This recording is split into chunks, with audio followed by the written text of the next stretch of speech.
अभी हम पौड़ी से लगभग 14 किलोमीटर की दूरी पर पौड़ी खिरसू मोटर मार्ग पर खड़े हैं। यहाँ पे सड़क से लगभग 10 मीटर की दूरी पर हनुमान जी की एक बहुत विशालकाय मूर्ति स्थापित की गई है। मैं आपको जैसे पीछे दिखाना चाहूँगा, जितने भी पर्यटक पौड़ी से निकलते हुए खिरसू की तरफ जाते हैं, जब भी आपका खिरसू की तरफ जाना होता होगा, आप इस मूर्ति के दर्शन करते हुए ज़रूर जाएं, क्योंकि जिसने भी इसका स्थापना की होगी, कहीं ना कहीं कुछ न कुछ महत्ता इसकी ज़रूर रही होगी। मैं आपको दिखाना चाहूँगा, इसके साथ में खूबसूरत एक बांज का यहाँ पे जंगल आपको दिखाना चाहूँगा पीछे। बहुत ही रमणीक जगह ये है यहाँ पे। मेरे साथ में मेरे मित्र हैं आशुतोष नेगी जी, जो लगातार पर्यटन के क्षेत्र में लोगों को अवेयर करते रहते हैं। चाहे आम जनमानस हो, चाहे उत्तराखंड की सरकार हो या हिंदुस्तान की सरकार हो, लगातार पर्यटन के क्षेत्र में या पर्यटक स्थलों को बढ़ावा देने में, पर्यटन के बारे में बताने में उनका बहुत बड़ा एक योगदान रहता है। और जागो उत्तराखंड के प्रधान संपादक भी हैं नेगी जी।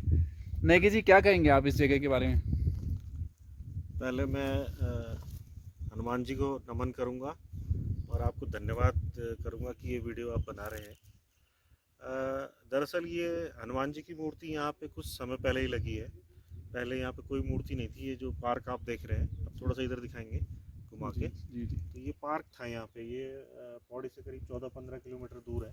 जी जब हम पौड़ी से बोआखाल आते हैं और खिरसू की तरफ जाते हैं तो ये पार्क है। यहाँ पे हम लोग बैठते थे। लेकिन उनका मैं धन्यवाद करना चाहूँगा जिनके दिमाग में ये विचार आया होगा कि यहाँ पे हनुमान जी की मूर्ति लगनी चाहिए, क्योंकि हनुमान जी का एक मंदिर है पौड़ी में, नागदेव मंदिर के पास। लेकिन इस तरह की विशालकाय मूर्ति पौड़ी में नहीं थी। और जिस तरह की जगह पे ये लगाई गई है मूर्ति, आप देख रहे हैं कि चारों तरफ बांज का घना जंगल है यहाँ पे और बहुत ही रमणीक स्थान है। मतलब आप ये कह सकते हैं कि प्रकृति और धर्म का यहाँ पे दोनों समागम हो रहा है।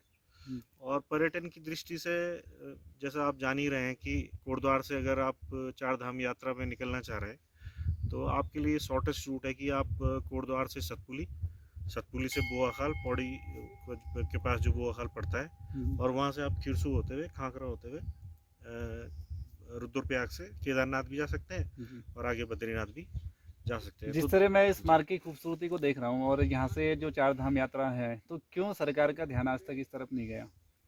देखिए, जो ऑल वेदर रोड बनी है तो वो ऋषिकेश से लेके जो आपका श्रीनगर, रुद्रप्रयाग इस तरफ से निकल गई है और उसका प्रचार प्रसार भी शुरू से ही वहीं से हुआ। और मुझे कहीं ना कहीं ये भी लगता है कि जो पौड़ी के हमारे जनप्रतिनिधि रहे, ख़ास तौर पे जो विधायक रहे होंगे या जो सांसद रहे होंगे, क्योंकि वो बड़े लेवल पे थे और बड़े लेवल पे कहीं ना कहीं इस बात को उठाया जाना चाहिए था, चाहे विधानसभा हो चाहे संसद हो, कि भाई ये जो रूट है ये चार धाम के लिए इसको भी प्रयोग किया जा सकता है। और इससे न केवल पर्यटन का विकास होगा, बल्कि आप समझते हैं कि जब पर्यटन बढ़ता है कहीं तो रोज़गार उसके साथ आता है, तो ऑटोमेटिक रोज़गार भी यहाँ पे आना था। तो ये मैं तो जनप्रतिनिधियों की नाकामयाबी कहूँगा, क्योंकि सभी जानते हैं कि बहुत ही शानदार रूट है ये। जी, मेरा नाम दुर्गा रावत है। अच्छा, ये यहाँ पे जो खिरसू का रूट है, यहाँ पे ये हनुमान जी की मूर्ति लगी है यहाँ पे। हाँ जी, ये कब लगी होगी और किन्होंने लगाई होगी यहाँ पे? ये सर यहाँ पे कम से कम 7-8 महीने हो गए इस मूर्ति को बने हुए।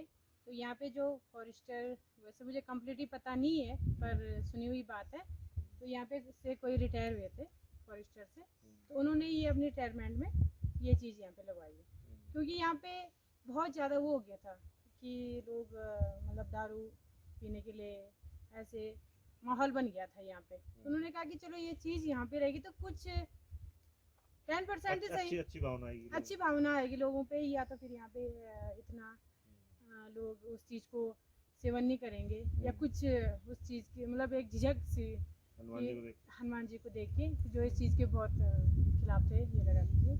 बाकी मुझे भी ज़्यादा टाइम इस मतलब साल भर से हूँ मैं यहाँ पे आ रही जा रही, तो यहाँ पे बहुत कम मिल रहा है मुझे देखने। नहीं तो यहाँ पे खड़े होने का मतलब ही नहीं था एक अकेले लेडीज को। और हाँ जी, और मैं भी लगातार यहाँ से आ रही जा रही हूँ। यहाँ पे मुझे काफ़ी दिन से कोई ऐसी व्यवस्था नहीं मिली है कि मतलब लोग बैठे हैं ड्रिंक कर रहे हैं, कर तो रहे होंगे पर एक दायरे में रहते हैं, या तो बाहर कर रहे होंगे या तो कहीं और यहाँ पे जो माहौल बना है तो काफ़ी सही है तब से।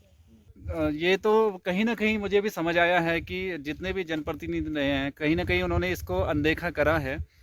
लेकिन मैं लोगों से फिर भी निवेदन या विनती करना चाहूँगा कि जितने भी लोग पर्यटक हैं और हमें इस वीडियो के माध्यम से सुन रहे होंगे या देखेंगे, वो ज़रूर इस पर गौर करेंगे और जाते हुए खिरसू का रास्ते को कहीं ना कहीं वो इस्तेमाल करेंगे।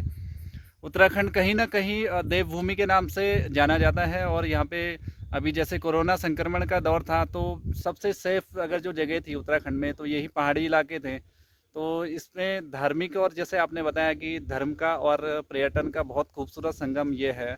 तो कहीं ना कहीं धर्म ने और यहाँ की जो देवभूमि है, देव शक्ति है, कहीं ना कहीं उसने इस बीमारी से भी, इस खतरनाक संक्रमण से भी लोगों को बचाए हैं। धन्यवाद।